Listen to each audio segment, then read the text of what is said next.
اعوذ باللہ من الشیطان اللعین الرجیم بسم اللہ الرحمن الرحیم الحمد للہ رب العالمین نحمدہ ونستعینہ ونستغفرہ ونتوکل علیہ ونصلی ونسلم علی حبیبہ ونجیبہ وخیرتہ فی خلقہ حافظ سرہ ومبلغ رسالاتہ بشیر رحمتہ ونذیر نقمتہ سیدنا و نبینا و مولانا ابی القاسم محمد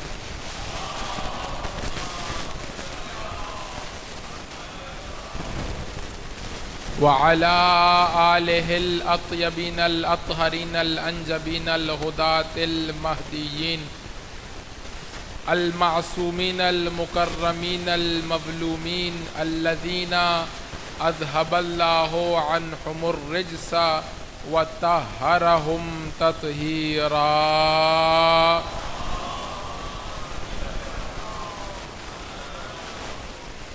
بہم نتولا ومن اعدائہم نتبرأ الی اللہ اما بعد فقد قال اللہ تبارک وتعالی عز اسمہ اعوذ باللہ من الشیطان الرجیم بسم اللہ الرحمن الرحیم ومن یتق اللہ یجعل لہ مخرجہ ویرزقہ من حیث لا یحتسب ومن یتوکل علی اللہ فہو حسبہ ان اللہ بالغ امرہ قد جعل اللہ لکل شیء قدرا۔ صلوات پڑھیے محمد و آل محمد پر۔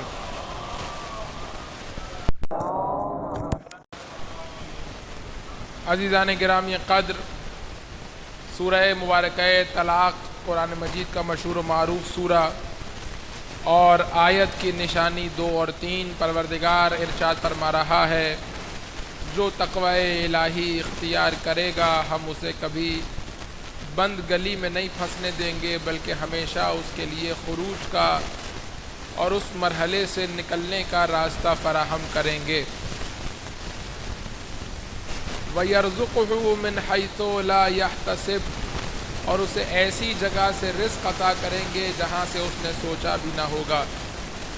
وَمَنْ يَتَوَكَّلْ عَلَى اللَّهِ فَهُوَ حَسْبُهُ، جو خدا پر توکل کرے گا خدا ہی اس کے لیے کافی ہو جائے گا۔ اور اس کے بعد قرآن مجید ارشاد فرماتا ہے کہ ان اللہ بالغ امرہ، پروردگار امور کو اس کی انتہا تک پہنچانا جانتا ہے۔ قد جعل اللہ لکل شیء قدرا، اور پروردگار نے ہر کام کے لیے کسی نہ کسی حدود کو معین کیا ہے۔ کل آپ کے سامنے گفتگو اس مقام تک پہنچی تھی کہ انسان جتنی بھی ضرورتوں کو اپنے ساتھ لیے ہوئے ہے، ہر ضرورت کو پر کرنے کے لیے، مکمل کرنے کے لیے، ہر خلا کو پر کرنے کے لیے پروردگار نے کوئی نہ کوئی نعمت قرار دی ہے۔ اور پہلا سوال انسان کے ذہن میں یہ آتا ہے کہ سب سے بڑی نعمت کون سی ہے؟ تو جواب یہ دیا جائے گا کہ سب سے بڑی نعمت وہ ہے جو سب سے بڑے خلا کو پر کرے۔ اور جیسے ہی دوسرا سوال ایجاد ہوگا کہ بھئی سب سے بڑا خلا کون سا ہے، تو فوری طور پر ایک اور سوال سامنے آئے گا کہ سب سے زیادہ کس خلا کے باقی رہ جانے کا نقصان ہے۔ جس کا نقصان زیادہ ہے وہ خلا بڑا ہے، جو خلا بڑا ہے وہ سب سے بڑی ضرورت ہے، اور جو اس ضرورت کو پورا کرے وہ سب سے بڑی نعمت ہے۔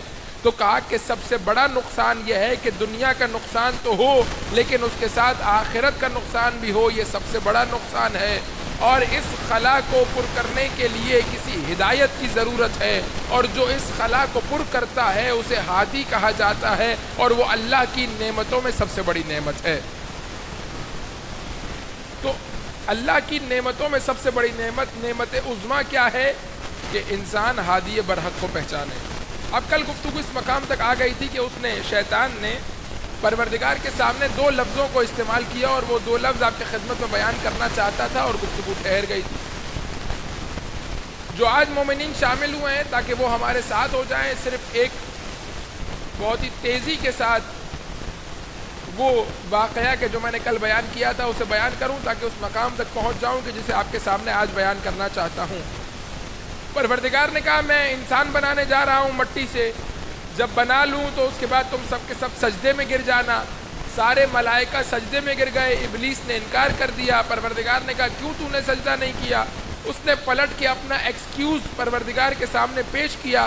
اس نے کہا پروردگار تو نے مجھے مٹی سے بنایا ہے، تو نے مجھے آگ سے بنایا ہے، تو نے اسے مٹی سے بنایا ہے اور آگ مٹی سے افضل ہوتی ہے، یہ قاعدہ قانون بھی تو نے بنایا ہے.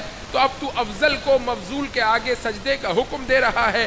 یہ حکم تیرا بجا نہیں ہے، اگر بجا ہوتا تو میں سجدہ کرتا، لیکن چونکہ بیجا ہے اس لیے میں انکار کر رہا ہوں. پروردگار نے جواب نہیں دیا کہ فخرج منہا انک رجیم، چلا جا یہاں سے، تو دھتکارا ہوا ہے، رجیم ہے، ملعون ہے. جاتے جاتے کہنے لگا فانظرنی الی یوم یبعثون، جس دن تو لوگوں کو قبروں سے اٹھائے گا اس دن تک کی مہلت دے دے. پروردگار نے کہا جا تجھے مہلت دے دی، کرے گا کیا؟ اس نے کہا دو کام کروں گا. اب اس مقام تک گفتگو پہنچی تھی کہ دو کام کروں گا. کیا کرے گا؟ کا پہلا کام یہ کروں گا لأقعدن لهم صراطک المستقیم، کہیں اور جا کے نہیں بیٹھوں گا، صراط مستقیم کے کنارے پر بیٹھوں گا. جب صراط مستقیم کے کنارے بیٹھے گا تو پھر کرے گا کیا؟ کیسے بہکائے گا؟ کیسے گمراہ کرے گا؟ کیسے ان کی ڈائریکشن کو چینج کرے گا؟ کہ لأغوینہم، ان کو اغوا کر کے لے جاؤں گا. اب جو لفظ اس نے استعمال کیا گویا خدا کو وہ لفظ اتنا پسند آیا کہ پروردگار نے قرآن مجید میں اس واقعے کو اپنی زبانی بیان نہیں کیا بلکہ اس واقعے کو بعینہ ہی شیطان کی زبانی بیان کیا. اور جو لفظ، جو وکیبلری، جو اصطلاح اس نے استعمال کی تھی کہ پروردگار لأغوینہم، پروردگار نے اسی کو قرآن میں نقل کیا کہ دیکھو ہوشیار رہو، اس نے کہا ہے کہ یہ تمہیں اغوا کرے گا. اب اس مقام پر اغوا کو سمجھنا پڑے گا کہ شیطان کے اغوا کی کیفیت کیا ہے. شیطان کے اغوا کو سمجھنے کے لیے ہم تھوڑی دیر کے لیے اس دنیا میں جو اغوا ہوتے ہیں ان پر توجہ کریں گے تاکہ پتہ چلے کہ اغوا کیسے کیا جاتا ہے. دیکھیے اغوا میں بنیادی طور پر دو خصوصیات ہیں. اغوا کی پہلی خصوصیت یہ ہے کہ اغواکار کبھی اپنی شناخت نہیں بتاتا. پہلی خصوصیت کیا ہے کہ اغواکار کبھی اپنی آئیڈینٹی کو شو نہیں کرے گا، اپنا انٹروڈکشن نہیں کرائے گا، اپنی شناخت پیش نہیں کرے گا. کبھی آپ نے دنیا میں کوئی اغواکار، کوئی کڈنیپر ایسا نہیں دیکھا ہوگا جو آ کر کے کہے کہ السلام علیکم، میں آپ کو کڈنیپ کرنے کے لیے آیا ہوں، آپ آئیے میرے ساتھ چلیے، میری گاڑی میں بیٹھ جائیے، میں آپ کو اغوا کروں گا، پھر آپ کے گھر والوں سے تاوان وصول کروں گا. نہیں، اغواکار جب بھی آئے گا اپنی شناخت کو، اپنی آئیڈینٹی کو، اپنے تعارف کو چھپا کر آئے گا. دوسرا مرحلہ کیا ہے؟ دوسرا مرحلہ یہ ہے کہ اغواکار جب بھی آئے گا جسے اغوا کیا جا رہا ہے اس کے حساب سے پلان بنا کے آئے گا. مثال دوں آپ کی خدمت میں، کسی بڑے کو آ کر کے کہے کہ آئیے ہمارے ساتھ، ہم آپ کو چاکلیٹ دلائیں گے. وہ جو بڑا 40 سال 35 سال کا آدمی ہے وہ سامنے یا تو منہ پر ایک کھینچ کے تماچا مارے گا یا اسے برا بھلا کہے گا کہ تمہیں اتنی عقل نہیں ہے کہ اغوا کیسے کیا جاتا ہے. میں 35-40 سال کا آدمی ہوں، مجھے چاکلیٹ کا کہہ کے لے جا رہے ہو، کیا تمہیں لگتا ہے کہ میں 10-20 روپے کی چاکلیٹ کے لیے تمہارے ساتھ چلا جاؤں گا؟ اور اگر کسی بچے کو جا کر کے کہے اغوا کار کہ آؤ تمہیں 240 گز کا پلاٹ دلاتے ہیں بہت ہی سستے میں، کہے گا بھائی جاؤ، چاکلیٹ واکلیٹ دلانی ہے تو دلاؤ، پلاٹ کے چکر میں ہم آنے والے. تو اغوا کار کون سا اچھا ہے؟ اغوا کار وہ اچھا ہے کہ جو اغوا کرنے والے کو دیکھ کر کے پلان بنائے، بچے کو دیکھ کر بچے کے حساب سے پلاننگ کرے، بڑے کو دیکھ کر بڑے کے حساب سے پلاننگ کرے. اگر بڑے کو کھلونا دکھائے گا تو بڑا نہیں بہکے گا، چھوٹے بچے کو اگر پلاٹ کے کاغذ دکھائے گا، گاڑی کی چابی دکھائے گا تو چھوٹا بچہ نہیں بہکے گا. چھوٹے بچے کو اس کے حساب سے بہکایا جائے گا، بڑے کو اس کے حساب سے بہکایا جائے گا. پروردگار کے سامنے اس نے کہا لأغوینہم، پروردگار میں ان کو کڈنیپ کروں گا. یعنی کیا مطلب؟ یعنی میں ایک ہی حربے سے سب کو نہیں بہکاؤں گا، بلکہ میرے پاس الگ الگ حربے ہیں. دینداروں کو بہکانے کے لیے الگ طریقہ ہے، بے دینوں کو بہکانے کے لیے الگ طریقہ ہے، جوانوں کو بہکانے کے لیے الگ طریقہ ہے، بوڑھوں کو بہکانے کے لیے الگ طریقہ ہے، خواتین کو بہکانے کے لیے الگ طریقہ ہے، مردوں کو بہکانے کے لیے الگ طریقہ ہے، نوکری پیشہ افراد کو بہکانے کے لیے الگ طریقہ ہے، کاروبار کرنے والوں کو بہکانے کے لیے الگ طریقہ ہے. سب کو ایک طرح سے نہیں بہکاؤں گا، بلکہ ہر ایک کو الگ طرح سے بہکاؤں گا. دیکھوں گا کہ وہ کیسا ہے، اس کے حساب سے پلان کروں گا اور انہیں اغوا کر کے صراط مستقیم سے دور لے جاؤں گا. اب آئیے میں صرف مثال پیش کروں تاکہ جوان میرے ساتھ ہو جائیں، بچے میرے ساتھ ہو جائیں. جب آپ اینگل ڈرا کرتے ہیں جیومیٹری کے اندر، تو جب آپ اینگل بناتے ہیں، زاویہ بناتے ہیں، اگر آپ نے اس کی ڈگری صحیح رکھی ہو، زاویے کی جو ڈگری ہے وہ صحیح رکھی ہو، آپ سے کہا گیا 45 ڈگری کا بنائیے، آپ نے ڈی اسکیل رکھ کے 45 ڈگری کو مارک کیا، اور اس کے بعد جب آپ نے صحیح مارک کر لیا، اینگل صحیح بن گیا، اب اس کے بعد جب آپ لائن کھینچ رہے ہیں اس اینگل کی، لائن کھینچنے میں اگر غلطی ہو جائے تو کہا جائے گا کوئی بات نہیں، مٹا دیجیے اور دوبارہ بنا لیجیے نیا. اگر اینگل صحیح ہے، اینگل آپ نے صحیح بنایا ہے، تو اگر لائن ٹیڑھی ہوگی تو فوری طور پر خطا سامنے آ جائے گی کہ یہ لائن ٹیڑھی ہو رہی ہے. لیکن جب آپ اینگل بنا رہے ہیں اور اینگل بناتے وقت آپ نے 45 کی جگہ 50 ڈگری کا بنا دیا، تو اب آپ جتنی لائن کھینچتے چلے جائیں گے خطا واضح نہیں ہوگی، اور آپ اپنے اس مقصد سے، اس ہدف سے جو آپ کو بنانے کا کہا گیا تھا، جتنا جتنا آگے بناتے چلے جائیں گے ویسے ویسے یہ دونوں لکیریں ایک دوسرے سے دور ہوتی چلی جائیں. اب اس مثال کو اگر آپ نے بہت آسانی سے سمجھا ہے تو اگلے مرحلے کو بہت آسانی سے سمجھ جائیں گے. عبادتوں کا معاملہ کیا ہے؟ عبادتوں کا معاملہ اس لکیر کی طرح سے ہے کہ جو کھینچی جا رہی ہے. اگر یہ لکیر درست اینگل پر کھینچی جا رہی ہے اور اگر کہیں ٹیڑھی ہو جائے گی تو پتہ چل جائے گا، لیکن اگر بنیادی طور پر وہ زاویہ اور وہ اینگل غلط ہو جائے گا تو اب لکیر جتنی بھی سیدھی ہوگی صراط مستقیم سے دور لے کر جائے گی. اور وہ بنیادی اینگل، وہ زاویہ کیا ہے؟ وہ درست ہادی برحق کا انتخاب ہے، درست امام کا انتخاب ہے، درست رہبر اور درست رہنما کا انتخاب ہے. درست رہنما کا انتخاب کرو، اگر عبادتوں میں کوئی کجی آئے گی تو پتہ چل جائے گا، لیکن اگر رہنما درست نہیں ہوگا تو عبادتیں سیدھی بھی ہوں گی تو تمہیں صراط مستقیم کے قریب لانے کے بجائے دور لے جاتی چلی جائیں گی. اب اس مرحلے تک آپ آ گئے. دیکھیے اب یہاں سے بہت ہی آسان سی مثال دے کے میں گفتگو کو آگے بڑھاتا ہوں. ایک دفعہ صلوات پڑھیے محمد و آل محمد.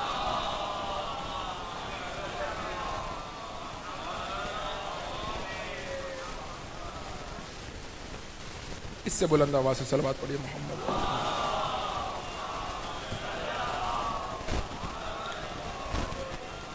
اب آپ دیکھیے، میں نے یہاں آنا ہے مجلس پڑھنے کے لیے امام بارگاہ میں مسجد میں. منتظمین نے فون کیا. اب یہ تو آپ کا علاقہ تو بہت ہی معروف ہے، میں کئی دفعہ آ چکا ہوں، صرف بطور مثال پیش کر رہا ہوں. منتظمین نے فون کیا اور فون کر کے کہا کہ آپ تشریف لے آئیے. مجھے تو ایڈریس نہیں پتا کہاں ہے. اب ایڈریس بتانے کے دو طریقے ہیں. ایک طریقہ کیا ہے؟ ایڈریس بتانے کا ایک طریقہ یہ ہے کہ آپ مجھ سے یہ کہیں کہ آپ کے ساتھ کوئی اور آ رہا ہے، کوئی ڈرائیور ہے آپ کے ساتھ؟ جی میرے ساتھ ڈرائیور ہے. اسے رستوں کا پتہ ہے؟ ہاں رستوں کا پتہ ہے. ذرا اس سے بات کروائیے. میں نے فون اسے دے دیا، انہوں نے سمجھا دیا آپ نے ایسے آنا ہے، فلاں جگہ سے یو ٹرن لینا ہے، الٹے ہاتھ پر مڑنا ہے، دائیں ہاتھ پر مڑنا ہے، آپ پہنچ جائیں. ایک راستہ بتانے کا طریقہ کیا ہے کہ جو میرے ساتھ آ رہا ہے اسی کو راستہ بتا دیا جائے. دوسرا راستہ بتانے کا طریقہ کیا ہے؟ مولانا آپ کہاں رہتے ہیں؟ ہم اپنے پاس سے کسی کو بھیجیں گے تاکہ وہ آپ کو یہاں تک پہنچائے. اب ان دو مرحلوں میں فرق کو محسوس کیجئے گا. آپ کہیں ہوگا کیا؟ نتیجہ کیا ہے؟ دونوں صورتوں میں آپ نے مسجد ہی تو پہنچنا ہے، دونوں صورتوں میں امام بارگاہ ہی پہنچنا ہے. چاہے آپ کے ساتھ والے کو بتا دیا جائے، چاہے یہاں سے کسی کو بھیجا جائے، تو فرق کیا پڑتا ہے؟ نارمل صورتحال میں تو فرق نہیں پڑتا. لیکن ایک صورتحال میں بہت فرق پڑتا ہے. کب؟ کہ جب وہ راستہ کہ جو آپ نے میرے ساتھ والے کو بتایا ہے وہ کسی وجہ سے بند ہو جائے. اب چونکہ آپ نے میرے ساتھ والے کو راستہ بتایا تھا تو اب دوبارہ آپ سے رابطہ کرنے کی ضرورت ہوگی. آپ نیا راستہ بتائیں گے, نیا راستہ نہیں معلوم وہ سمجھ پائے گا یا نہیں سمجھ پائے گا. ممکن ہے کہ ہم مجلس پڑھنے کے لیے نہ پہنچ پائیں. لیکن اگر آپ کسی کو اپنے یہاں سے لینے کے لیے بھیج دیں گے تو کیا ہوگا؟ اگر ایک راستہ بند ہے تو اسے دوسرا پتہ ہے, دوسرا راستہ بند ہے تو اسے تیسرا پتہ ہے, تیسرا راستہ بند ہے تو اسے چوتھا پتہ ہے. وہ کہیں نہ کہیں سے مجھے مقصد تک پہنچا کر ہی دم لے گا. یہاں سے انتظامیہ فون کرے گی, بھائی کیا ہوا؟ کہ آپ فکر نہ کیجئے, اگر راستہ بند ہے تو کیا ہوا, میں دوسری طرف سے آ رہا ہوں, میں تیسری طرف سے آ رہا ہوں, میں چوتھی طرف سے آ رہا ہوں, بس آپ تھوڑی دیر کے لیے صبر کیجئے, میں مولانا کو پہنچا دوں گا. ان دو ہدایتوں میں آپ نے فرق کو محسوس کیا. تو دنیا کے اندر بھی ان دو ہدایتوں میں بہتر ہدایت کون سی ہے؟ کہ جب کسی ہادی کو مقصد سے مبدا کی طرف بھیجا جائے. توجہ کیجئے گا, مقصد ہے وہ جگہ جہاں مجھے پہنچنا ہے, مبدا ہے وہ کہ جہاں سے سفر شروع ہو رہا ہے. مبدا سے کسی کا انتخاب کیا جائے گا تو تشویش رہے گی جب تک نہ پہنچ جائے کہ کہیں ایسا نہ ہو کہ گمراہ ہو جائے. لیکن اگر کسی کو مقصد سے بھیج دیا جائے کہ تم نمائندہ بن کے جاؤ اور مبدا پر جا کر ہدایت کرو اور اسے لے کر کے آؤ, تو اب کسی بھی قسم کے گمراہی کی کوئی گنجائش نہیں بچے گی. اگر راستہ بند بھی ہوگا تو ہدایت کا دوسرا راستہ اسے پتا ہے, دوسرا راستہ, تیسرا راستہ اسے پتا ہے. اب یہ اتنا عظیم مرحلہ ہے انسانوں کی ہدایت کا, بہترین نعمت ہے, بہترین رزق ہے کہ انسان کو امام کی ضرورت ہے. اب پروردگار بھی کرے تو کیا کرے کہ ہم تمہارے درمیان میں سے امام کا انتخاب نہیں کریں گے, بلکہ اپنے درمیان سے امام کا انتخاب کر کے تمہاری ہدایت کے لیے بھیجیں گے. کیوں پروردگار لوگوں کے درمیان میں سے کسی کو امام منتخب کر لے, کیوں اپنے پاس سے بھیج رہا ہے؟ کہ ان کے درمیان سے ہوگا تو ان جیسا ہوگا, اور اگر ہمارے درمیان سے ہوگا تو مصطفیٰ جیسا ہوگا. اللہ اکبر, یا رسول, یا علی, یا علی.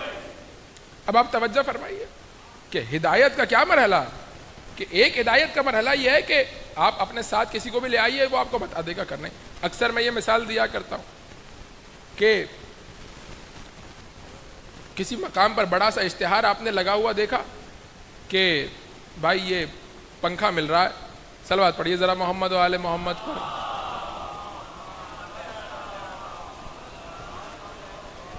روزانہ کی بنیاد پر ہمیں یہ بجلی اذیت کرتی ہے. انشاءاللہ کہ یہ مشکلات آسان ہو جائیں, حل ہو جائیں, اور ہمارا ملک ترقی کرے اور یہ تمام تر مشکلات دور ہو جائیں. ایک دفعہ صلوات پڑھیں محمد و آل محمد پر.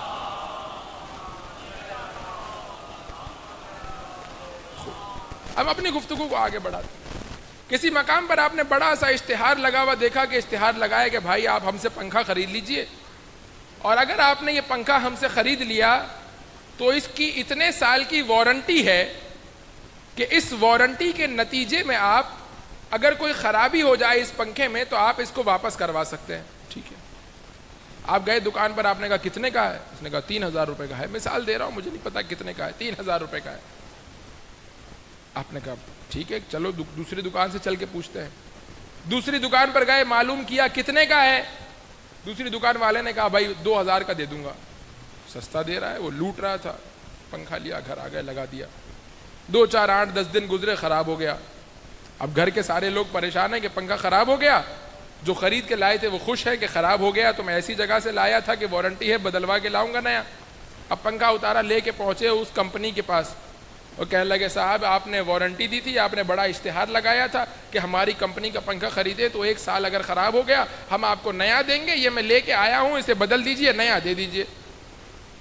اس نے پنکھے کو دیکھا چاروں طرف سے, اور چاروں طرف سے دیکھنے کے بعد کہا کہ کتنے کا لیا تھا؟ اس نے کہا 2000 روپے کا لیا تھا. کہ ہمارا پنکھا تو کم از کم 3000 کا ہے, اور یہ جو آپ کو پنکھا دیا گیا ہے یہ جعلی ہے, اس پر نام تو ہمارا لکھا ہوا ہے لیکن یہ ہمارا نہیں ہے, اس پر اسٹیکر تو ہمارا لگا ہوا ہے لیکن یہ ہمارا نہیں ہے. اس لیے اس کی وارنٹی ہمارے یہاں قابل قبول نہیں ہے. بھائی آپ نے اتنا بڑا اشتہار لگایا تھا کہ اگر لوگے تو وارنٹی ہے, تو جواب یہ دیا جائے گا کہ اسی اشتہار میں یہ بھی لکھا تھا کہ جنہیں ہم نے مقرر کیا ہے ان سے لیجئے گا. اگر ان سے لیں گے تو وارنٹی کلیم ایکسپٹ کیا جائے گا. اگر آپ نے کسی اور سے لیا اور آپ کو جعلی مال بیچ دیا گیا اور آپ کے سر پہ جو ہے وہ ٹوپی پہنا دی گئی تو ہم اس کے ذمہ دار نہیں ہوں گے. کہا کہ بھائی آپ نے تو اشتہار ضرور دیا تھا, ہم اشتہار سے پیچھے نہیں ہٹ رہے, ہم اپنی بات سے پیچھے نہیں ہٹ رہے, لیکن آپ کی غلطی کیا ہے؟ آپ کی غلطی یہ ہے کہ آپ نے 1000 روپے بچانے کی خاطر ہمارے مورد اعتماد, جسے ہم نے اپنی ایجنسی دی تھی, جسے ہم نے اپنا نمائندہ بنایا تھا, آپ نے اس سے لینے کے بجائے کسی اور سے لے لیا. اب یہ پنکھا جانے اور آپ جانے, تشریف لے جائیے, ہم اس کا کچھ نہیں کر سکتے. مثال آپ تک پہنچ گئی. اب آئیے, قیامت کا میدان ہے, ہر انسان اپنے اپنے سلسلے میں لگا ہوا ہے. قرآن مجید کہتا ہے کہ یوم یفر المرء من اخیہ, انسان اپنے بھائی سے, اپنے بچوں سے, اپنی زوجہ سے, ہر ایک سے اس دن فرار کرتا ہوا نظر آئے گا, بھاگے گا. تم جاؤ اپنا کام دیکھو بھائی, میں خود اپنی مشکل میں گرفتار ہوں. اس دن, قیامت کے دن, اب بڑا گھمنڈ ہے, بڑا غرور ہے, نماز, روزے, حج, زکوٰۃ, خم سب کچھ دیا ہے, بہترین زندگی گزاری ہے, نامہ اعمال لے کے پہنچے خدا کی بارگاہ میں. پروردگار نے کہا لاؤ دکھاؤ کیا کر کے آئے ہو. یہ نماز کس سے لی تھی؟ تمہارے نام پر مل رہی تھی نماز پروردگار, میں نے لے لی. کہ ہم نے بتایا نہیں تھا کہ نماز کس سے لینی ہے؟ وہی نماز قبول کی جائے گی کہ جو ہمارے نمائندے سے لی ہوئی ہوگی. جہاں ہم نے نماز بتائی تھی اسی رسول کے ذریعے یہ بھی بتایا تھا کہ رسول کے بعد نماز لینی کس سے ہے. اور ایسے نہیں کہ صرف زبان سے بتایا تھا, بلکہ ہاتھوں پر اٹھا کر دکھایا تھا کہ رسول کے بعد نماز لینی کس سے ہے. اگر کسی اور سے نماز لے کے آئے ہو تو جاؤ قیامت کے میدان میں اسی کو ڈھونڈو, اگر وہ تمہیں کوئی فائدہ پہنچا سکے. اگر ہمارے نمائندے سے لی ہوتی تو اجر بھی ہم دیتے, ثواب بھی ہم دیتے, جنت کا راستہ بھی ہم دکھاتے.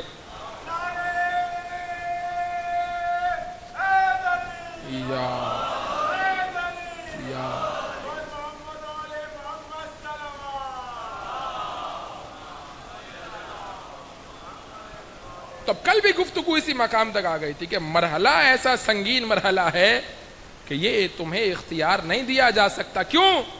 بالکل اسی طرح کہ جس طرح کل آپ کی خدمت میں عرض کیا تھا کہ باپ بچے کو سکھانے کے لیے 2000 5000 10,000 کا تو رزق لیتا ہے, لیکن اپنے سارے کاروبار کا رزق نہیں لیتا. کیوں؟ کیونکہ بچہ تو سیکھ جائے گا لیکن کاروبار تباہ ہو جائے گا. ایسے اس کو سکھایا جائے کہ کم قیمت میں سیکھ جائے. اسی لیے پروردگار نے دنیا کے فیصلوں کا اختیار تمہارے سپرد کیا ہے, لیکن آخرت کے فیصلے کا اختیار تمہارے سپرد نہیں کیا بلکہ اپنے پاس رکھا ہے. کیونکہ اگر یہ فیصلہ تم نے غلط کر دیا تو اب نمازیں پڑھتے رہو, قیامت کے دن کچھ نصیب نہیں ہوگا. روزے رکھتے رہو, قیامت کے دن کچھ نصیب نہیں ہوگا. کیوں؟ کیونکہ جہاں سے خدا نے کہا تھا وہاں سے تم نے نہیں لیا. اب کسی میڈیکل کالج میں, کسی انجینئرنگ کالج میں پروفیسر کا انتقال ہو جائے اور بڑا سا بورڈ لگا دیا جائے کہ بھائی انا للہ و انا الیہ راجعون, پروفیسر صاحب اس دنیا سے تشریف لے گئے, انتقال فرما گئے, بڑی ان کی خدمات ہیں ہمارے کالج کے لیے, اور نماز جنازہ اس وقت پر فلاں جگہ پر ادا کی جائے گی, آپ مومنین جو ہے وہ تمام تر بچے جو ہے وہ اس میں شرکت کریں. وہ ٹھیک ہے. اب جتنے بچے ہیں یہ بجائے اس کے کہ جائیں اس کے جنازے میں شریک ہوں, بجائے اس کے کہ جانے کے بعد اس کی سروسز اور اس کی خدمات کا اعتراف کریں اور انتظار کریں کہ جو انتظامیہ ہے وہ دوسرا پروفیسر اس کی جگہ پر معین کر دے. یہی کرنا چاہیے نا بچوں کو. بچے ایک جگہ پر جمع ہو جائیں اور جمع ہو کے کہیں کہ اب ہم سے انتظار نہیں ہوتا کہ کب جنازہ دفن ہوگا, کب دوسرے پروفیسر صاحب آئیں گے. ہم اپنے درمیان میں سے پروفیسر کا انتخاب کر رہے ہیں, اپنے درمیان سے پروفیسر کا انتخاب کر لیں, اور پروفیسر کا انتخاب کرنے کے بعد پروفیسر کو لے کے چلے پرنسپل آفس کے باہر, اور پرنسپل آفس کے باہر کھڑے ہو کے نعرے بازی کریں. پرنسپل صاحب آئیں, کیا ہو گیا؟ کہ ہم نے پروفیسر منتخب کر لیا. تو پہلے تو پرنسپل صاحب ہنسیں گے اور اس کے بعد کہیں گے بھئی تمہیں اختیار کس نے دیا؟ کہا ہم نے پڑھنا ہے نا، جب ہم نے پڑھنا ہے تو ہم نے خود منتخب کر لیا۔ کہاں سے منتخب کیا؟ کہ اپنے درمیان سے منتخب کیا۔ تو پروفیسر صاحب کو ہم نے اپنے درمیان سے منتخب کر لیا، تو پرنسپل کا جواب کیا ہوگا؟ پرنسپل کا جواب یہ ہوگا کہ بھائی اگر منتخب کر سکتے تھے تو پہلے والا بھی خود ہی چن لیتے۔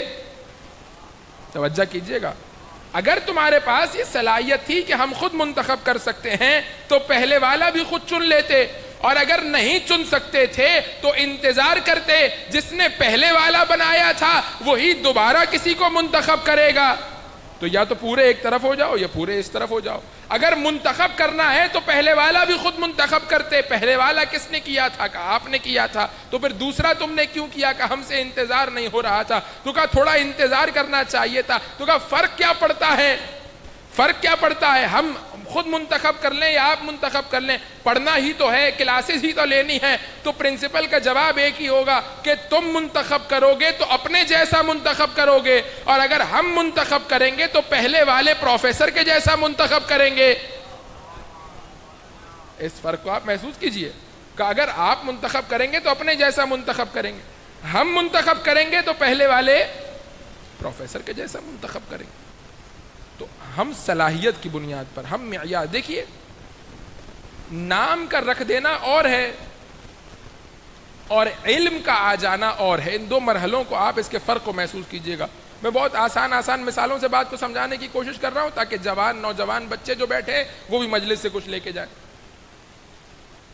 کوئی صاحب ہے، آپ جانتے ہیں کہ ہمارے یہاں پر اعزازی ڈاکٹریٹ کی ڈگری دینے کا رواج ہے۔ ان کو ان کے گھر والوں کی، ان کے والد کی، ان کے دادا کی بڑی خدمات تھیں۔ ان کو بلایا کہ ہم آپ کو آپ کے والد کے خدمات کی اعتراف میں ڈاکٹریٹ کی اعزازی ڈگری دینا چاہتے ہیں۔ ٹھیک ہے، دے دیجئے بھائی۔ اعزازی ڈگری انہوں نے لے لی، اپنے نام کے آگے لگا لیا ڈاکٹر۔ لیکن اگر یہی ڈاکٹر کہ جسے آج اتنے پروقار تقریب میں ڈاکٹریٹ کی ڈگری دی گئی ہے، اتنے ہزاروں لوگوں کے درمیان اسٹیج پر بلایا گیا ہے، اس کے لیے تالیاں بجوائی گئی ہیں، اتنا اس کے لیے انتظام اور اہتمام کیا ہے، یہی ڈاکٹر کہ جس کی ابھی اتنی عزت کی جا رہی ہے، اگر یہی ڈاکٹر آئے اور آ کر کسی محلے میں دواخانہ کھول کے بیٹھ جائے تو کیا ہوگا؟ وہی حکومت کہ جو ابھی اتنا عزت احترام دے رہی تھی وہی پولیس کو کہے گی جاؤ اس کو گرفتار کرو۔ جب گرفتار کر کے لایا جائے گا، بھائی آپ نے کیوں دواخانہ کھولا؟ کہا آپ ہی نہیں تو ڈگری دی تھی ڈاکٹریٹ کی۔ کہ یہ جو ڈاکٹریٹ کی ڈگری آپ کو دی گئی تھی یہ اعزازی ڈگری تھی۔ اس اعزازی ڈگری کا مطلب یہ تھا کہ ہم آپ کی خدمات کا اعتراف کرتے ہیں، آپ نے جو محنتیں کی ہیں، جو مشقتیں اٹھائی ہیں اس کا احترام کرتے ہیں، لیکن اس کا مطلب یہ نہیں ہے کہ آپ جا کر کے اس ڈگری کی بنیاد پر ان ذمہ داریوں کو ادا کرنے لگ جائیں کہ جو آپ کے لیے نہیں ہے، آپ کے پاس وہ علم موجود نہیں ہے۔ آپ کے زحمتوں کے اعزاز میں ہم نے آپ کو ایک ڈگری دے دی تاکہ آپ لوگوں کے درمیان آپ کا ایک مقام بن جائے کہ بالآخر آپ نے زحمتیں کی ہیں، آپ نے محنتیں کی ہیں، آپ کے والد کی ہمارے لیے گراں قدر خدمات ہیں، آپ کی سروسز ہیں آپ کے والد کی، اس لیے آپ کو یہ دے دی، آپ کی سروسز ہیں اس لیے آپ کو دے دی۔ لیکن اس کی بنیاد پر آپ علم کا دعویٰ نہ کیجئے۔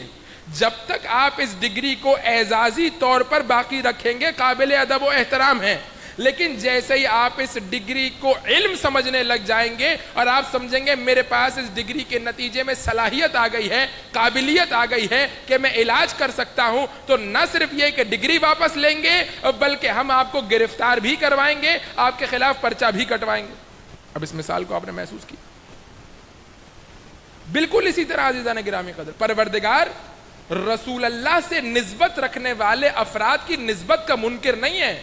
اگر کسی نے اسلام کے لیے تھوڑی سی بھی زحمت اٹھائی ہے تو پروردگار اس زحمت کو اپریشیٹ کرنے کے لیے بھی آمادہ اور تیار ہے، اور اس کے بدلے اسے اعزاز دینے کے لیے بھی آمادہ اور تیار ہے۔ لیکن اگر رسول سے قربت کی وجہ سے تمہیں کوئی اعزاز مل رہا ہے تو تم اس اعزاز کے نتیجے میں اپنے آپ کو روح کا طبیب نہ سمجھنے لگ جاؤ۔ یہ اعزاز اور ہے، علم رسول کا مرحلہ اور ہے۔ طبابت وہ کرے گا کہ جس کے سینے میں علم رسول ہو، نہ یہ کہ رسول سے نسبت کا اعزاز ہو۔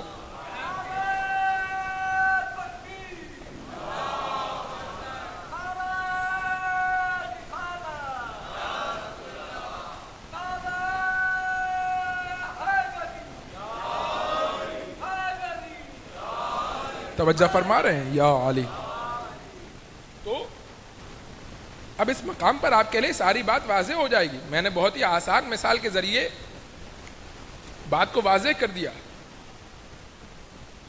کہا کہ شیعہ اصحاب کو قبول نہیں کرتے. کس نے کہا شیعہ اصحاب کو قبول نہیں کرتے؟ شیعہ اصحاب کو اس وقت تک قبول کرتے ہیں جب تک یہ نسبت ایک اعزاز کی صورت میں باقی رہے. توجہ کیجئے گا. آپ کو رسول سے قربت کی وجہ سے ایک اعزاز دیا جا رہا ہے. جتنی حدیثیں صحابیوں کے لیے بیان کی جا رہی ہیں یہ ایک اعزاز ہے. یہ اس نسبت کی وجہ سے آپ کے لیے یہ جو پروقار تقریب میں آپ کو صحابی کہا جا رہا ہے یہ ایک اعزاز ہے. جب تک آپ اس اعزاز کو بطور اعزاز محفوظ رکھیں گے اس وقت تک ہم آپ کا احترام بھی کریں گے, آپ کے قدموں کی خاک کو اٹھا کر اپنی آنکھوں پر بھی رکھیں گے, آپ کے لیے جو ہے وہ راستہ بھی صاف کریں گے, جو ادب و احترام کا تقاضا ہے وہ کریں گے. کیوں؟ اس لیے کیونکہ آپ کی جس سے نسبت ہے ہم اسے قابل احترام سمجھتے ہیں, اور چونکہ آپ اس کے ساتھ رہے ہیں اس لیے آپ کو قابل احترام سمجھتے ہیں. لیکن جیسے آپ اس اعزاز کی بنیاد پر علم رسالت کا دعویٰ کرنا شروع ہو جائیں گے اور آپ کہیں گے چونکہ میرے پاس یہ اعزاز ہے اس لیے علاج بھی میں ہی کروں گا, خلیفہ بھی میں ہی بنوں گا, حکومت بھی میں ہی کروں گا, وصایت بھی میں ہی کروں گا, تو اب یہ وہ مرحلہ ہے کہ جہاں سے اختلاف شروع ہوگا. کیوں؟ اس لیے کیونکہ روح یا جسم طبیب کے حوالے اعزاز کی بنیاد پر نہیں کیا جاتا, علم کی بنیاد پر کیا جاتا ہے. اعزاز کی بنیاد پر حوالے کر دیں تو وہ علاج نہیں کر سکتا, طبابت نہیں کر سکتا, علم کی بنیاد پر طبابت کر سکتا ہے. یا تو آپ ثابت کیجئے کہ علم رسالت آپ کے سینے میں ہے, یا پھر اعزاز کو اعزاز رہنے دیجئے تاکہ قابل احترام باقی رہے. تو اب یہ بالکل میں نے بہت ہی واضح انداز میں اس بات کو آپ کے سامنے بیان کیا کہ یہ مرحلہ ہے. اسی لیے آپ دیکھیے کہ رسول اللہ کی نسبتوں میں اگر آپ کو نسبت کا سب سے زیادہ احترام کرتے ہوئے کوئی ملیں گے تو ہم شیعہ ہیں. ہم تو اگر کوئی لکڑی کا بانس حضرت عباس سے نسبت پا جائے تو اس کا احترام کرتے ہیں. ہم تو کوئی گھوڑا اگر امام حسین سے نسبت پا جائے تو اس کا احترام کرتے ہیں. ہم تو یہی چاندنی جو ابھی ڈیکوریشن والے کے پاس پڑی تھی تو اس کا کوئی احترام نہیں تھا, لیکن اب لا کر کے اگر فرش عزا کے طور پر بچھا دی گئی تو پیر سے نہیں بچھائی جائے گی, ہاتھ سے بچھائی جائے گی. ہم تو اس کا اتنا احترام کرتے ہیں. تو آپ ہمیں نسبت کا احترام مت سکھائیے. نسبت کا احترام آپ ہم سے زیادہ نہیں کرتے, ہم آپ سے زیادہ نسبتوں کا احترام کرتے ہیں.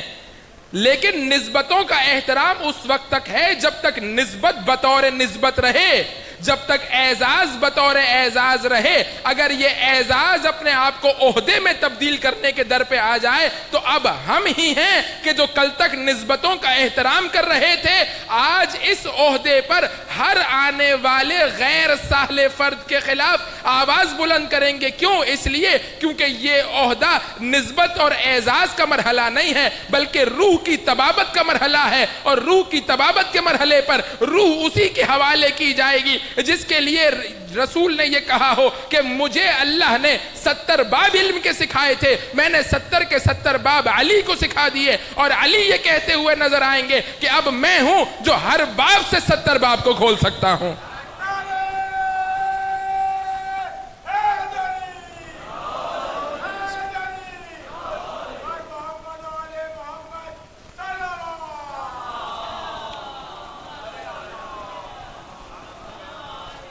اس لیے بہت واضح اور میں جوانوں سے کہنا چاہوں گا کہ خدا را, پہلے بھی میں نے یہ مثال دی تھی, کسی سے پوچھیں بھائی اللہ کی پاکستان پر کیا نعمتیں ہیں, وہ کہتا ہے پاکستان کے پاس پہاڑ ہے, پاکستان کے پاس دریائیں ہیں, پاکستان کے پاس سمندر ہے, پاکستان کے پاس معدن ہے.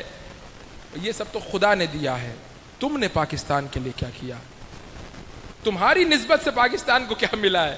یہ تو اللہ کا دیا ہوا تھا, تمہارے بس میں ہوتا تو یہ بھی چھین لیتے, لیکن چونکہ تمہارے بس میں نہیں تھا اس لیے سمندر دریا پہاڑ باقی رہ گئے. تم نے کیا تم کون سی نعمت کے نزول کا باعث بنے ہو اس پاکستان پر؟ اسی طرح سے وہ لوگ کہ جو شکر ادا کریں اس بات پر کہ پروردگار نے ہمیں اہل بیت کے چاہنے والے گھرانوں میں پیدا کیا ہے, لیکن شکر کے ساتھ ساتھ پڑھیں اپنے مکتب کو.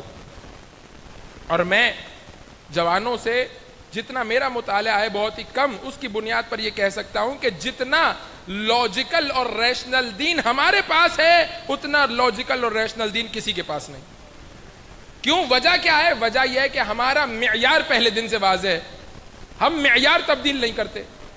معیار کیا ہے پہلے دن سے؟ پہلے دن سے معیار ہے علی ابن ابی طالب۔ جب پہلے دن سے معیار واضح ہے تو آج تک واضح ہے۔ ہمارا کوئی اپنا سگا رشتہ دار ہی کیوں نہ ہو، علی کے مقابلے پر آ جائے تو رشتہ ٹوٹ جائے گا، اور اگر کوئی غیر ہی کیوں نہ ہو علی کے ساتھ آ جائے تو رشتہ جڑ جائے گا۔ تو واحد مکتب ہے جس نے 1400 سال سے معیار تبدیل نہیں کیا، بلکہ 1400 سال سے ایک ہی معیار لے کر کے کھڑے ہیں۔ اگر ہم سے دوستی کرنی ہے تو علی کے ساتھ آ جاؤ، اگر ہم سے دشمنی کرنی ہے تو علی کے دشمنوں کی طرف چلے جاؤ۔ ہمارا نہ دوستی کا کوئی معیار ہے نہ دشمنی کا کوئی معیار ہے، ہم علی کی بنیاد پر دوستی کرتے ہیں، علی کی بنیاد پر دشمنی کرتے ہیں۔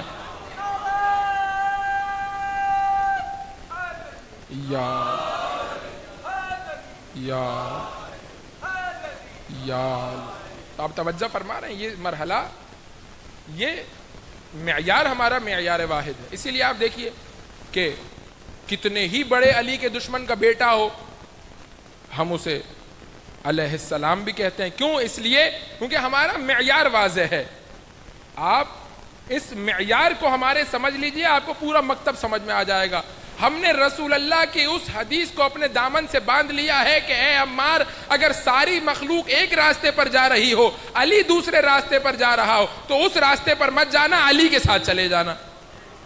ہمارا بھی معیار یہ ہے، ساری مخلوق اگر دوسری طرف جا رہی ہے، اگر علی اس راستے پر جا رہے ہیں تو پھر ہم علی کے ساتھ ہیں۔ اب آئیے گفتگو کو بس اگلے مرحلے میں داخل کر دوں تاکہ کل میں اس گفتگو کو ختم کر سکوں۔ یہ ہو گیا ہادی کا مرحلہ کہ ہادی من جانب اللہ ہوگا، علم رسالت کا حامل ہوگا، ہم منتخب نہیں کر سکتے، پروردگار اسے منتخب کرے گا۔ سب سے بڑی نعمت بھی اس ہادی کا ہونا ہے، سب سے بڑا رزق بھی اس ہادی کا ہونا ہے۔ یہ ساری باتیں ہو گئیں۔ اب آئیے اس گفتگو کے پیرائے کو بدلتے ہیں۔ اب میں کہ جو ہدایت کا طلبگار ہوں، میں اس ہادی سے کیسے ہدایت کو حاصل کر سکتا ہوں؟ اس کے مراحل کیا ہیں، اس کے سٹیپس کیا ہیں؟ تو میں صرف پہلا مرحلہ آپ کی خدمت میں بیان کر کے اور آج کی گفتگو کو ختم کروں۔ پہلا مرحلہ کیا ہے؟ پہلا مرحلہ دیکھیے، اب میں یہاں پر ایک لمحے کے لیے رک کر ایک مقدمہ باندھوں۔ انسان جو بھی کام کرتا ہے اس کے عمل سے پہلے دو مرحلے اور ہیں، عمل تیسرا مرحلہ ہے۔ کبھی کبھی اسے پتہ نہیں چلتا کہ اس نے دو مرحلوں کو طے کیا ہے، لیکن حتماً وہ دو مرحلوں کو طے کر کے تیسرے مرحلے تک پہنچتا ہے۔ مثال کے طور پر آپ یہاں مجلس میں آئے ہیں، اس مجلس میں آنے کے عمل سے پہلے دو اور مرحلے ہیں جسے آپ کے وجود نے طے کیا ہے، شاید آپ کو خود بھی پتا۔ پہلا مرحلہ، آپ کی عقل نے اس بات کو قبول کیا کہ یہ جگہ اہمیت کی حامل ہے اور جانے کے قابل ہے۔ توجہ کیجئے گا، اگر عقل اس مرحلے کو طے نہ کرے تو عمل وجود میں نہیں آ سکتا۔ بہت آسان سے مثال دوں، آج کل تو میں نے دیکھا نہیں، جب ہم چھوٹے تھے تو وہ آئس کریم والا آتا تھا گلی میں، اور وہ خاص قسم کی آہنگ تھی، وہ بجاتا تھا۔ وہ بجا کر کبھی ہم نے نہیں دیکھا کہ ہمارے گھر کا بوڑھا بھاگ رہا ہو پیسے لے کے، لیکن بچہ بھاگ رہا ہے۔ کیوں بچے کے پیر دوڑ رہے ہیں، بوڑھا سکون سے بیٹھا ہوا ہے؟ کیونکہ بوڑھا اسے قابل اہمیت نہیں سمجھ رہا، بچہ اسے قابل اہمیت سمجھ رہا ہے۔ توجہ کیجئے گا۔ تو جب بھی عمل وجود میں آئے گا، پہلا مرحلہ کیا ہے کہ انسان اس چیز کو قابل اہمیت سمجھے گا تو اس کے لیے قدم آگے بڑھائے گا۔ اگر معرفت کے مرحلے پر، عقل کے مرحلے پر انسان ناقص رہ جائے اور اس کی معرفت نہ ہو تو عمل آگے نہیں بڑھ سکتا۔ اسی لیے جسے ہیرے کی پہچان نہ ہو اس کے سامنے اب ہیرا رکھ دیجئے، کہے گا بھائی اسے اٹھا کے لے جاؤ، بیکار میں پڑا ہے، اس کے اندر سے شعاعیں نکل رہی ہیں، میری آنکھوں کو اذیت پہنچا رہی۔ کیوں یہ کہہ رہا ہے؟ کیونکہ اس کے لیے اس ہیرے کی اہمیت اور عظمت واضح نہیں ہے، اور اگر جس کے لیے عظمت واضح ہوگی فوراً لپکے گا، اسے اٹھائے گا، اٹھا کے چھپا لے گا کہیں کوئی اور نہ لے جائے۔ تو پہلا مرحلہ کیا ہے؟ پہلا مرحلہ یہ ہے کہ معرفت کے مرحلے پر اہمیت اور منزلت اور مقام واضح ہو جائے، ایک۔ دوسرا مرحلہ یہ ہے کہ یہ معرفت احساس میں تبدیل ہو جائے۔ اس کی بھی آپ کے سامنے مثال پیش کرتا ہوں۔ شب قدر گزاری، عبادتوں کا دل چاہنے لگ گیا۔ شب قدر میں کیا ہوا؟ کسی نے بیٹھ کر کے یہ سمجھایا کہ خدا ایک ہے؟ نہیں۔ کسی نے بتایا کہ خدا رازق ہے؟ نہیں۔ کسی نے بتایا کہ خدا خالق ہے؟ نہیں، یہ تو پہلے سے مانتے تھے۔ تو شب قدر میں کیا ہوا؟ کیوں شب قدر سے پہلے عبادت کا جی نہیں چاہ رہا تھا، شب قدر کے بعد عبادت کا جی چاہنے لگ گیا؟ معرفت تو پہلے بھی تھی، عقل تو پہلے بھی قبول کر چکی تھی کہ یہ خالق ہے، یہ مالک ہے، یہ رازق ہے، سب کچھ۔ شب قدر میں ایسا کیا ہوا کہ شب قدر میں وہ معرفت احساس میں تبدیل ہو گئی۔ جب معرفت احساس میں تبدیل ہوتی ہے تو عمل وجود میں آتا ہے۔ کیا اس فرش عزا پر آنے سے پہلے سید الشہداء کی محبت نہیں ہے دل میں؟ کیا ان کو امام نہیں مانتے؟ کیا ان کو رسول اللہ کا وارث، رسول اللہ کا نواسہ نہیں مانتے؟ مانتے ہیں۔ کیا نہیں مانتے کہ علم رسول ان کے پاس ہے؟ مانتے ہیں۔ پھر یہ مجلس کیا کرتی ہے کہ مجلس اس معرفت کو احساس کا راستہ فراہم کرتی ہے تاکہ یہ معرفت عمل میں نظر آنا شروع ہو جائے۔ یہ فرش عزا، یہ نعرہ، یہ تولا، یہ تبرہ، اسی لیے آپ دیکھیے اصول دین میں امامت کو رکھا گیا ہے، فروع دین میں تولا اور تبرہ کو رکھا۔ فرق کیا ہے کہ امامت اسی امام کو عقل کے ذریعے سے ماننے کا نام ہے، اور تولا اور تبرہ اس معرفت کو احساس کے ذریعے اظہار کرنے کا نام ہے، تاکہ تمہاری یہ معرفت محض نہ ہو، صرف معرفت کے مرحلے پر نہ ہو، بلکہ یہ معرفت احساس میں تبدیل ہو تاکہ اس احساس کے نتیجے میں عمل وجود میں آئے۔ تو اب جتنے بھی عمل ہیں دنیا میں وہ 3 مرحلے ہیں: معرفت، احساس، عمل۔ یہ بات ہو گئی دنیاوی سارے کاموں کی۔ لیکن جب آپ اخروی کاموں کی بات کریں گے تو ایک مرحلے کا اور اضافہ کرنا پڑے گا، اور وہ کیا ہے؟ وہ یہ ہے کہ ان 3 مرحلوں سے پہلے آپ ایک مرحلے کا اضافہ کیجئے، وہ یہ ہے کہ تزکیہ ہونا چاہیے۔ کیا مطلب؟ دنیا میں جتنی بھی صلاحیتیں ہیں، جتنے بھی تخصص ہے، اس کے لیے تزکیہ ضروری نہیں ہے۔ کیوں؟ کیونکہ جسم کا معاملہ ہے۔ ڈاکٹر صاحب ہیں، بہت اچھا علاج کرتے ہیں، لیکن جھوٹے ہیں، تہمت لگاتے ہیں، شراب پیتے ہیں، نماز نہیں پڑھتے ہیں، لیکن علاج بہت اچھا کرتے ہیں۔ کہ ہمارا کیا سروکار ہے، ہم جائیں گے علاج کرائیں گے؟ ضروری تو نہیں ہے کہ اس کی روح پاک ہو۔ بھائی ڈاکٹر صاحب ہیں، بہت اچھا علاج کرتے ہیں، لیکن گنہگار ہیں، فاسق ہیں، کافر ہیں، کوئی بات نہیں، ہم تو جا کے علاج کرائیں گے۔ دنیاوی تخصص کے مرحلے پر کہا کہ تخصص کافی ہے، تزکیے کی ضرورت نہیں ہے، لیکن جیسے ہی بات جسم سے نکل کے روح کی طرف اور دنیا سے نکل کے دین کی طرف جائے گی، کہا جائے گا اب صرف تخصص کافی نہیں ہے۔ ایک مجتہد ہے، ایک مرجع ہے، بہت اچھا قرآن و حدیث سے مسئلہ نکال کے بیان کرتا ہے، لیکن جھوٹ بولتا ہے، کہ اس کی بات نہیں مانی جائے گی۔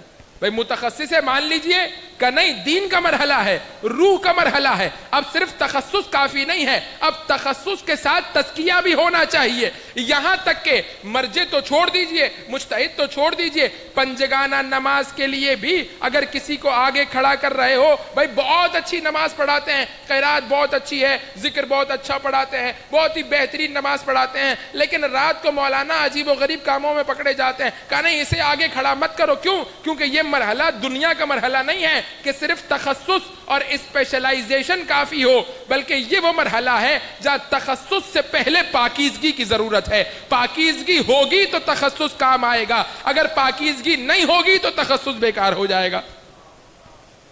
اس مرحلے کو اگر آپ نے میرے ساتھ درک کر لیا، اسی لیے آپ بس گفتگو ختم ہو گئی، وقت بہت زیادہ ہو گیا، کل انشاءاللہ اس کو آگے بڑھاؤں گا۔ اسی لیے آپ سورہ مبارکہ جمعہ کو دیکھیے، هو الذی بعث فی الامیین رسولا منہم یتلو علیہم آیاتہ ویزکیہم ویعلمہم الکتاب والحکمہ۔ تعلیم کتاب و حکمت سے پہلے کا مرحلہ کیا ہے؟ ویزکیہم، ان کا تزکیہ کرو۔ اگر یہ ظرف پاکیزہ نہیں ہوگا تو اس میں جو بھی آتا چلا جائے گا وہ نجاست میں تبدیل ہوتا چلا جائے گا. تو پہلے ظرف پاکیزہ ہو جائے, اس کے بعد اس کے اندر یعلمہم الکتاب والحکمہ کا مرحلہ آئے گا. تم تعلیم کتاب و حکمت کو اس ظرف میں ڈالو گے. تو اب دنیاوی امور میں 3 مرحلے ہیں, معرفت, احساس اور عمل. لیکن جب دین کی باری آئے گی تو ان 3 سے پہلے ایک کا اضافہ ہو جائے گا, تزکیہ, معرفت, احساس اور عمل. ان 4 مرحلوں کو اپنے پاس محفوظ رکھیے. کل کی گفتگو میں اس کو آپ کے سامنے پیش کرنے کی کوشش کروں گا. اور کربلا خلاصہ ہے ان 4 مرحلوں کا. تزکیہ کیسا کہ جس پر نگاہ پڑ جائے اور اگر اس کے قلب میں گنجائش ہو تو اس کا قلب نورانی ہو جائے. معرفت کیسی کہ حسین 70 دفعہ اگر خدا جان دے, 70 دفعہ ہمارے جسم کے ٹکڑے ٹکڑے کر دیے جائیں, 70 دفعہ بدن کو آگ لگا دی جائے, 70 دفعہ خاک کو ہوا میں اڑا دیا جائے, اس کے بعد دوبارہ زندگی دے, دوبارہ تیرے راستے میں جان قربان کر. اور احساس کیسا کہ ہر احساس پر غالب, دنیا کی ہر ماں کا احساس یہ ہے کہ بچے کو بچا لے, لیکن یہاں ماں کا احساس یہ ہے کہ تیرا بدن سب سے پہلے آنا چاہیے ہے.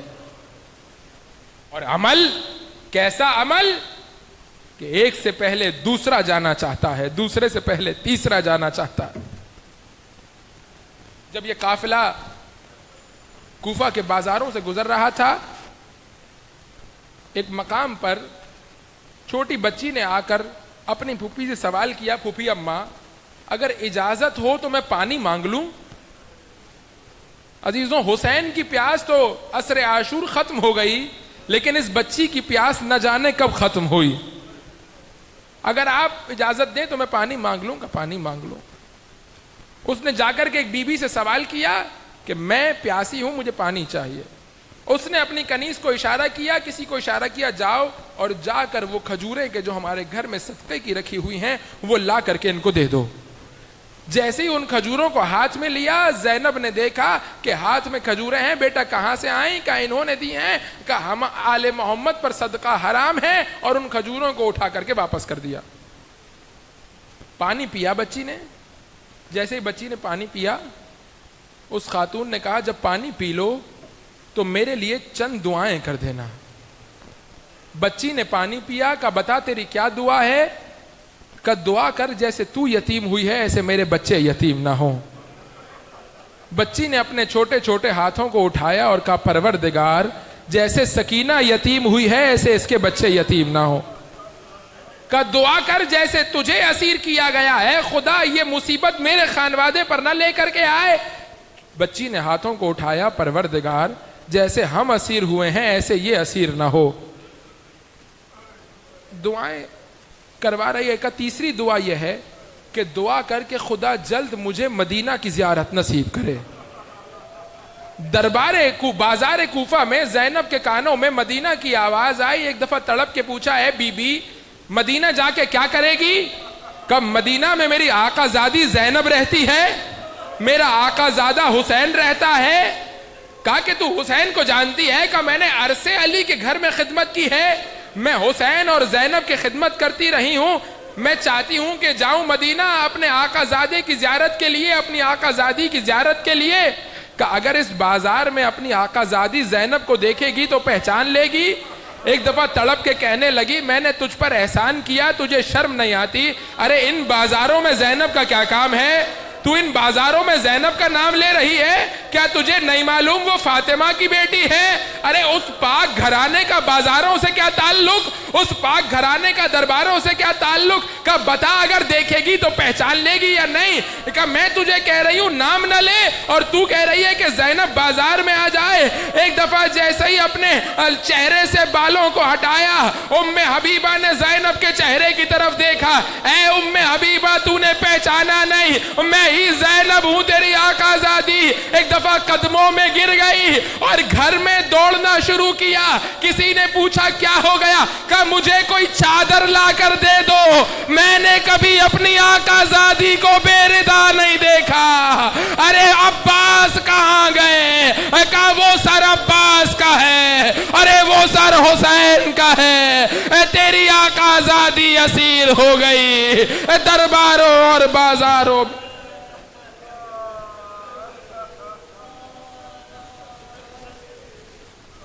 الا ولعنت اللہ علی القوم الظالمین وسیعلم الذین ظلموا ای منقلب ینقلبون۔ بار الہ اس قلیل سے عبادت کو قبول فرما، ان آنسوؤں کو رومال زہرا میں جگہ عطا فرما، ہمیں کوئی غم نہ دے سوائے غم حسین کے۔